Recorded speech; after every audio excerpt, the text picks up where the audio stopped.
Hey everyone, welcome to English Pod, where we make learning English fun with How I Met Your Mother. In this series, I'll break down keywords, slang, idioms, and cultural references from each episode to help you improve your English naturally. Watch before or after the episode to boost your understanding.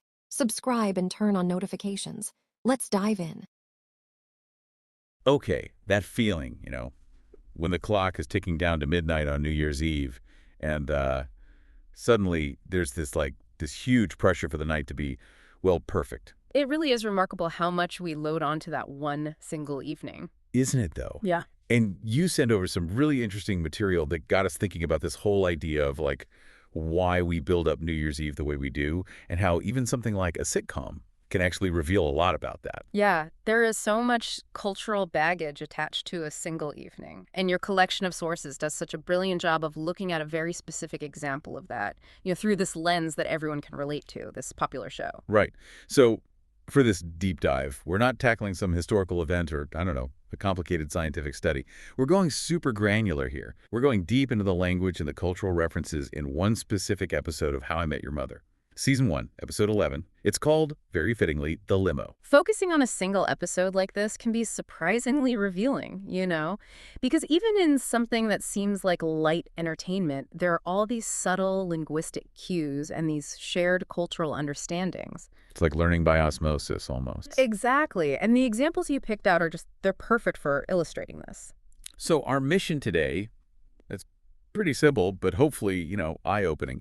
We want to unpack some of the everyday English that's used in this episode, like those words and phrases that we might not always think about, and then also explore the cultural context that gives those moments their meaning. Think of it as a fun way to sharpen your understanding of language, but also, the world around us. I love that. You've really zeroed in on some great examples that show just how much we can get out of even a 22-minute sitcom. Why don't we start with some of the specific vocabulary that pops up? Perfect. All right, first up, a word that Barney Stinson pretty much owns.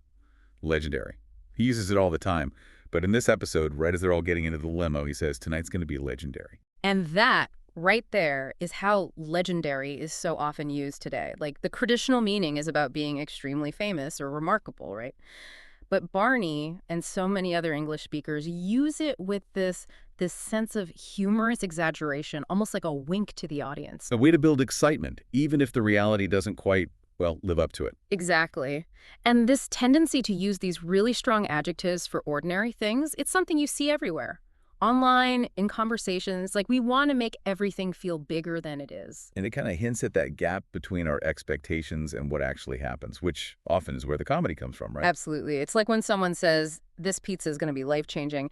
You don't actually expect your life to change because of pizza, but it adds a little something extra to the experience. Okay. Then we have the obvious one, limo, short for limousine. Ted announces, I got us a limo, and that's the big surprise that kicks off the whole episode. And limo, that word itself has a lot of cultural weight, especially here in the U.S. You think of limos, you think of wealth, you think of those special occasions. Proms, weddings. Exactly, New Year's Eve. So when Ted gets a limo, it immediately says to everyone, this is going to be a big deal. Sets the stage. And then part of Ted's plan is all about hopping from party to party. Mm-hmm. He says all enthusiastically, we're going to party hop tonight. It just sounds so full of energy, doesn't it? It does. And hop is such a concise and common way to describe moving between those different parties in a single night. Like bar hopping or club hopping. Exactly. Moving from one to the next pretty quickly. Now, have you ever been on a party hop where things didn't quite go as planned? Oh, so many times. It ends up being more of a shuffle than a hop. Mm. Which, of course, brings us to that classic New Year's Eve optimism. Best night ever. Ted says it with so much hope, right? Right. It's a phrase or variations of it. It's just so deeply embedded in how we talk about these events. We put so much hope into them. And as the episode shows, things don't always work out that way. It makes you wonder why we set ourselves up for that potential letdown. It really does. Okay, this next one, they all get to know it really well later on. Stuck in traffic, all that limo excitement just vanishes when they realize they're not moving. Oh, that's universal, isn't it? Especially in a city on a night like New Year's Eve. Simple phrase, but so much frustration packed into it. And, it's one of those useful phrases to know for everyday conversation about travel, commuting, just how those unexpected things can completely derail your plans. Speaking of things that remind us we're back in the early 2000s, In a good way, of course, Barney's contribution to the night is a mixed CD. He's so proud of it, too.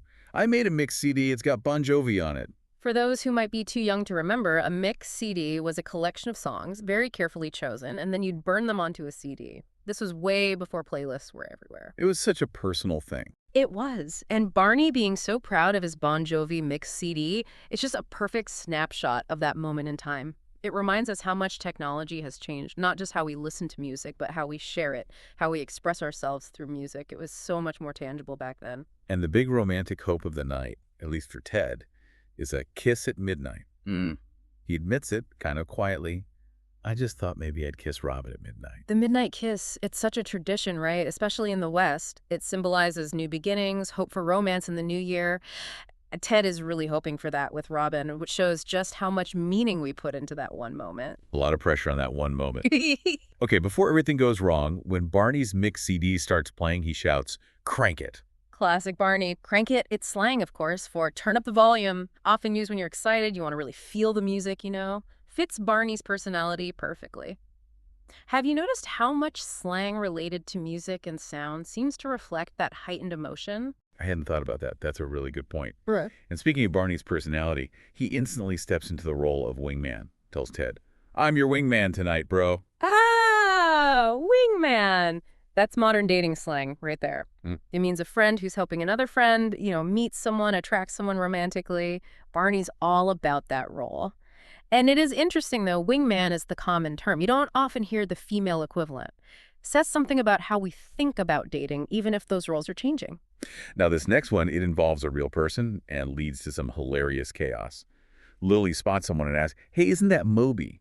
Of course, it isn't actually Moby. Brilliant use of a cultural reference for comedy. And Moby, the musician, he was very recognizable back then. Shaved head, alternative style. The joke works because of that instant but mistaken recognition, and that leads to this ridiculous and slightly dangerous situation.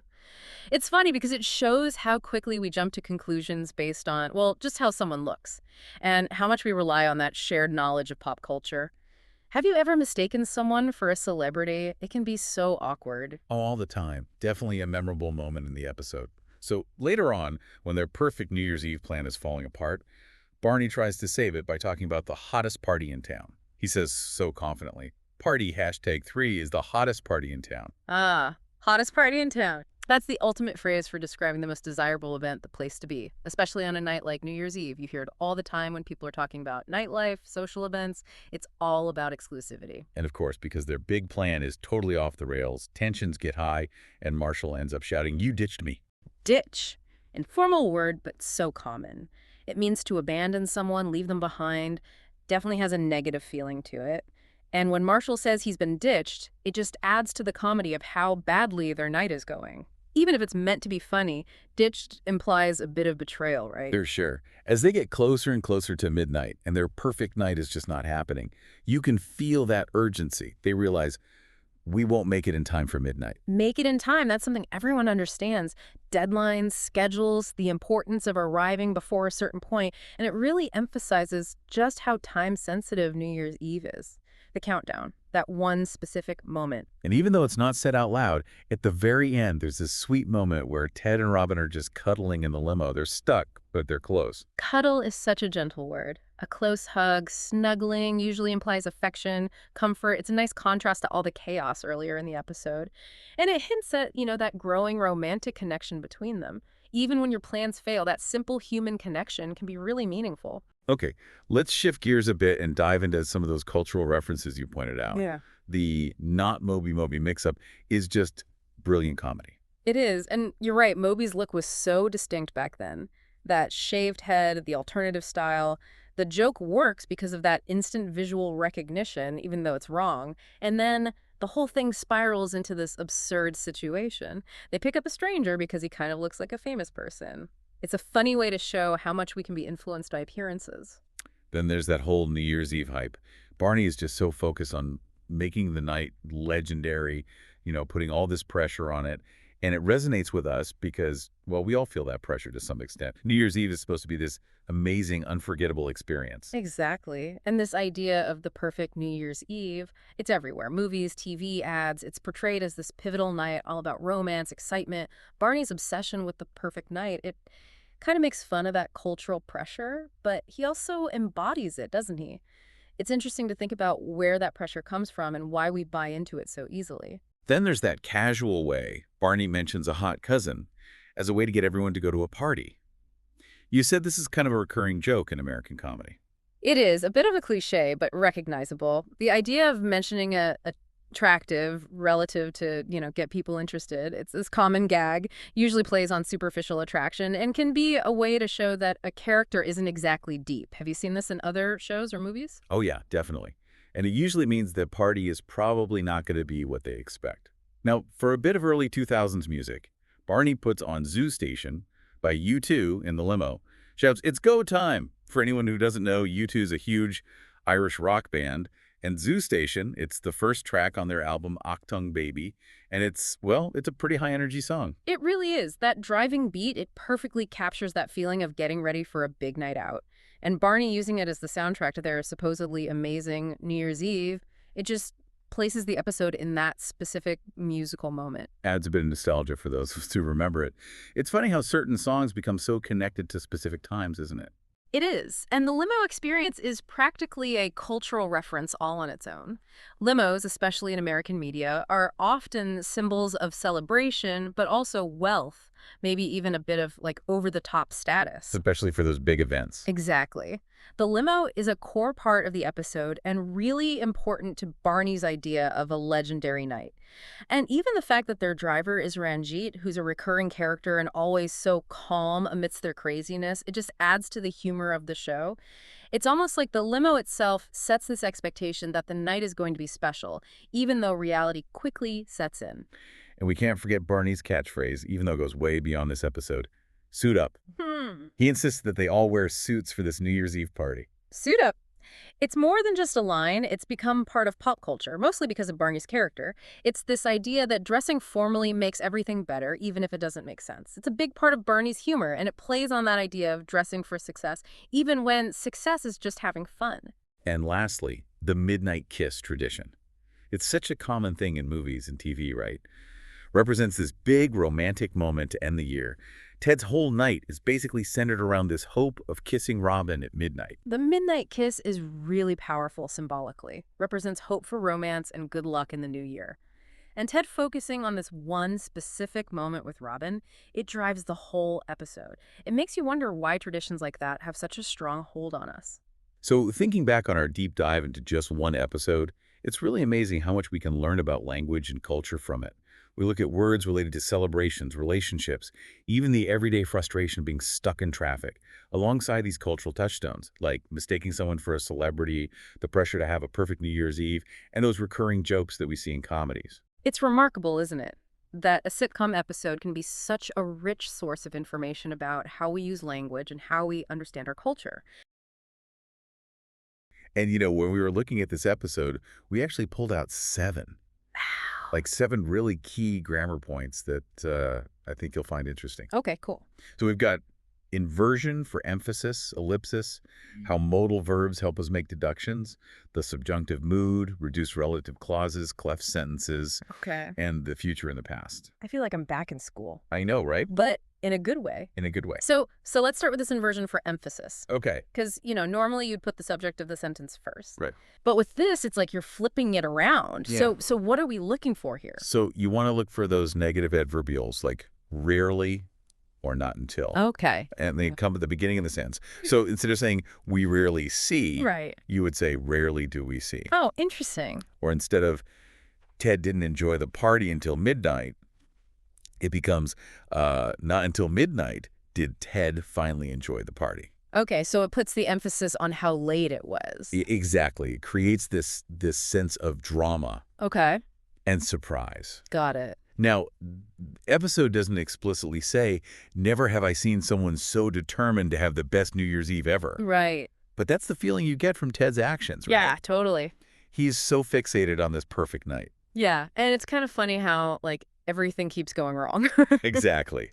And that just makes his determination even more, well, emphatic. All right, so that's inversion. What about this ellipsis thing? Oh, ellipsis. Okay, so think about all the times you shorten a sentence because you know the other person already gets what you mean. Oh, right, right.